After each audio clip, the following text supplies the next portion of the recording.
তুমি বলো যে ছেলে হলে ভালো হতো। একটা ছেলে হেরে যায় তার বাস্তবতার কাছে, কখনো তার প্রিয় মানুষটির কাছে, কখনো আবার তার পরিবারের কাছে। পরিবার নিয়ে যখন কথা উঠেছে, তখন শুনে যাও একটা মধ্যবিত্ত পরিবারের ছেলের ঘটনা। যদিও ছেলেটা মধ্যবিত্ত পরিবারের, কিন্তু ছেলেটা আপাতত বেকার। পড়াশোনা দিয়েই কাটছে তার জীবন। বেকারত্ব থাকলে একটা ছেলের জীবনকে কতটা ভয়াবহ রূপ দেখতে হয় তা একমাত্র মধ্যবিত্ত পরিবারের ছেলেরাই জানে। বেকার ছেলেগুলো পরিবারের কাছে কতটা মূল্যবান তা ওই পরিবারের সদস্যদের আচরণ দেখলেই বোঝা যায়। ছেলেদের রোজগার না থাকলে তাদেরকে কতটা বাস্তবতার সাথে যুদ্ধ করে চলতে হয় তা একমাত্র মধ্যবিত্ত পরিবারের ছেলেরাই জানে। তুমি বলো যে ছেলে হলে ভালো হতো।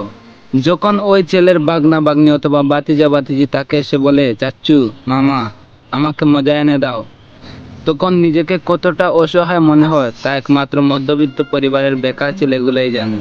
একটা ছেলে যখন টাকা রোজগার করতে পারবে, তখন দেখবে তার পরিবারের মানুষ তাকে মাথায় নিয়ে নাচবে। যখন তার ইনকামের পথটা কোনোভাবেই চলে যায়, তখন দেখবে তার পরিবারের মানুষ তাকে 2 টাকারও দাম দেয় না।